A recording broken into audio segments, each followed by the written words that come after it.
Hepinize merhaba arkadaşlar. Bugün şöyle gösterdiğim gibi bir orman yaptım. Şimdi bu orman sırayla size tanıtacağım. İlk şu ağacımıza gelelim. Bu ağacımızda şöyle kıvrılabilen bir yılan var. Tamamen her şekilde girebiliyor. Şimdi bunu böyle ağacın üstünde şekillendiriyorum. Sonra sahilden deniz kabukları ve taş topladım. Şurada şöyle görmüş olduğunuz gibi. Şunlar ne diye sorarsanız bunlar da Lego, şöyle göstereyim. Bunlar da Lego. Çim görüntüsü versin diye şey yaptım. Burada yılanımız var. Sonra üst katta bir tane maymunumuz var. Bu maymunu biliyorsunuzdur. Elleri böyle yapışkan hareket ediyor. Şimdi alt katta zebramız var. Gölge bir yerde bulmuş.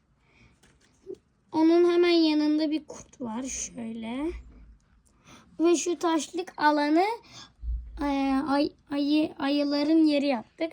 Burada ayılar var. Burada bir sürü taş var. Bütün taşların yarısını bu ayıların yeri için kullandık. Şurada küçük bir kartondan, mavi mukavvadan şöyle bir göl yaptım.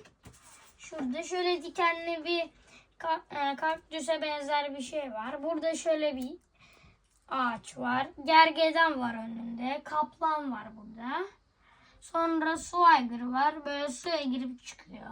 Sonra kaktüs heykelleri falan var burada. Son olarak burada da bir geyik var.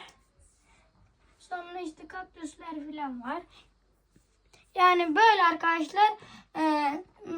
Bu tarz videoların devamını istiyorsanız kanalıma abone olup videoya like atmayı unutmayınız.